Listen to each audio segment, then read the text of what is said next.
All right, the last thing we need to cover in relation to nuclear chemistry is the difference between a fission reaction and a fusion reaction.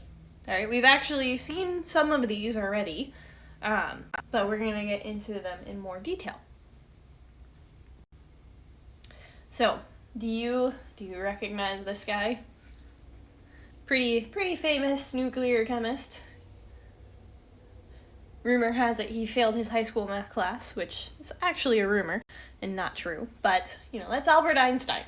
And he is famous for his E=mc² equation. Right? And that is actually what led to the great breakthrough in understanding nuclear chemistry and, how much energy we're actually getting out of these reactions. So this is an equation that you need to be familiar with.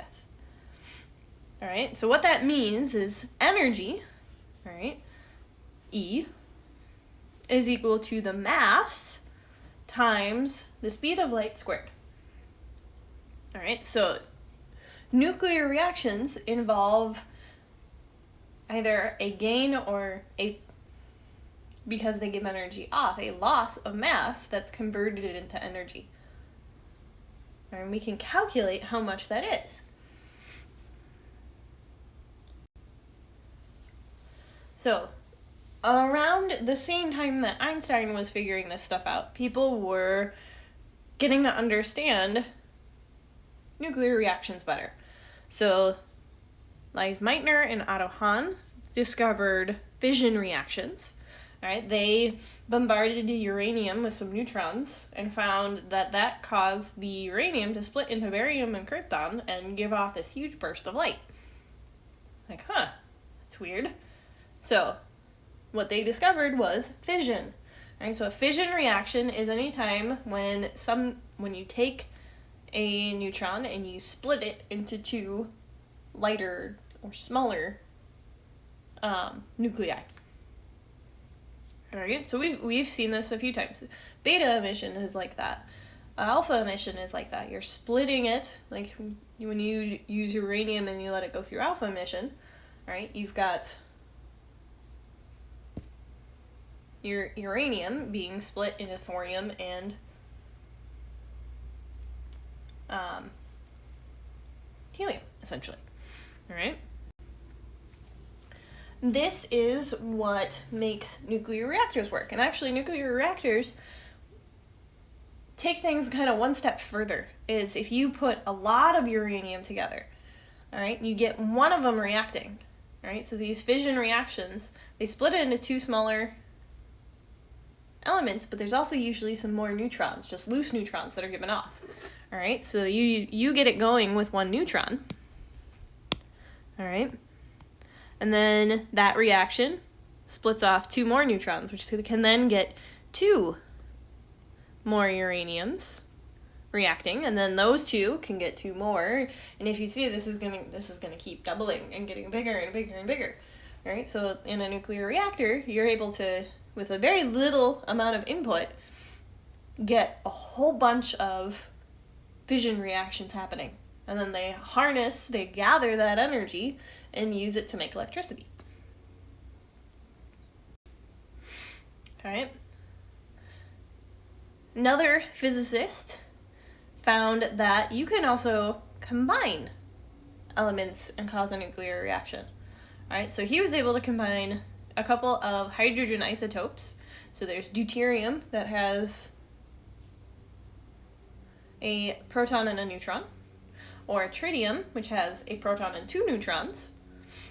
And if you force those together to make helium, it produces an enormous amount of energy, like even more than fission reactions.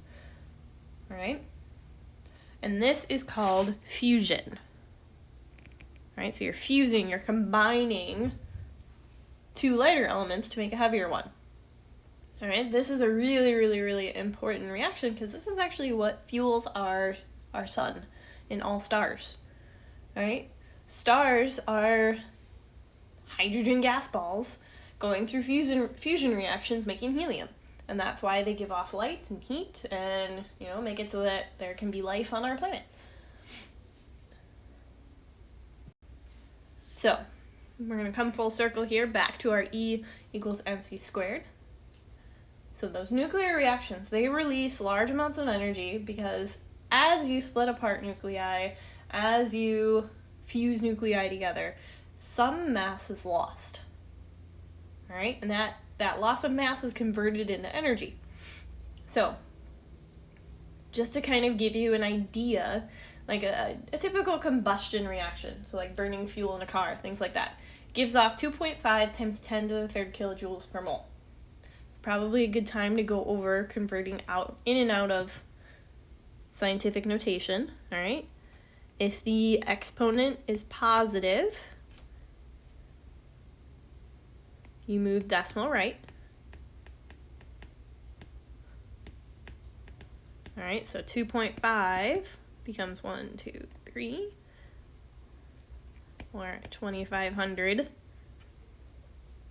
Okay, so this, the 1.4 times 10 to the 11th, be 1, 2, 3, 4, 5, 6, 7, 8, 9, 10, 11. 1, 4.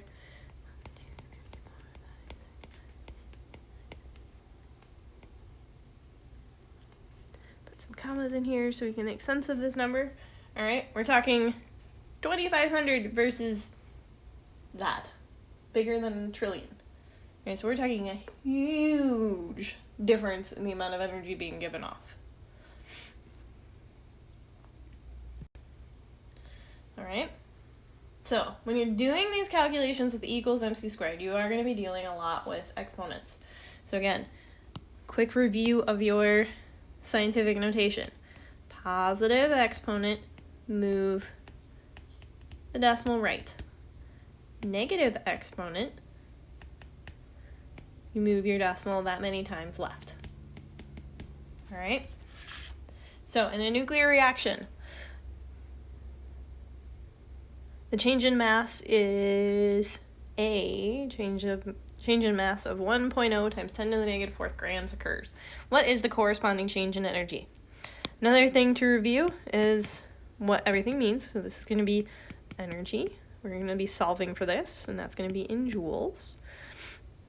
M is your mass, right? That does need to be in kilograms. That's important. And then C is the speed of light, which is 3.0 times 10 to the 8th meters per second.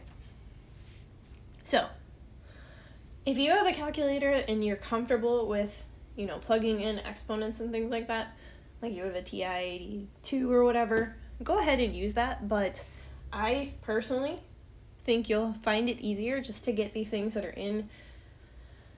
You're not going to need to do many of these calculations, so just get these things that are in scientific notation in a decimal form. All right, so this is 1.0, and it's a negative 4, so this time I'm going to go 1, 2, 3, 4. So really, that is 0.1231 grams. All right, now to convert that to kilograms, I have to divide it by 1,000. So my mass is going to be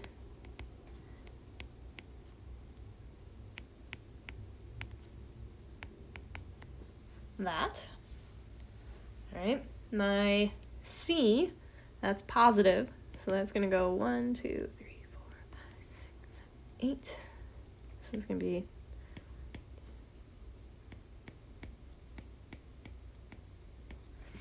all right, 300 million.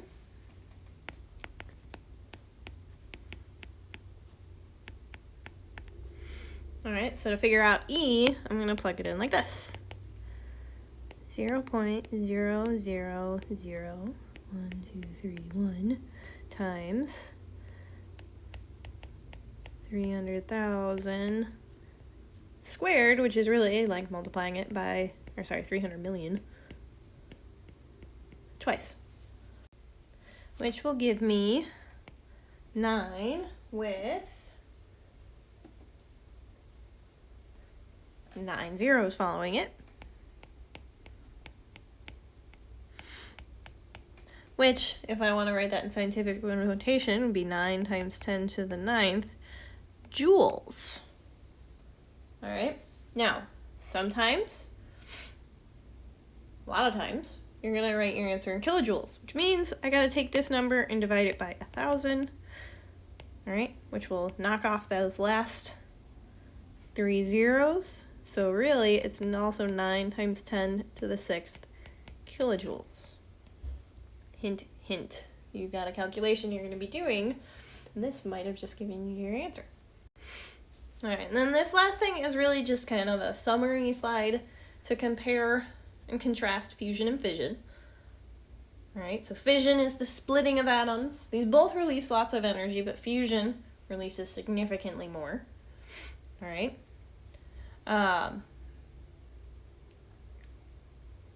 Fission is used in nuclear reactors by man for our electricity. We've also used it to create bombs. But this is also just what happens during naturally occurring radioactive decay, like beta emission and things like that. There's just not as much energy given off in the natural versions usually. Fusion, all right, it's combining of atoms. This is what gives off the most amount of energy. Stars naturally fuse hydrogen atoms into helium to make their energy. And then we have been able to, in labs, do limited amounts of fusion. And the goal or the hope is someday we'll figure it out, because it would produce nearly limitless amounts of electricity without the radioactive products that fission creates. And now you are knowledgeable of nuclear chemistry.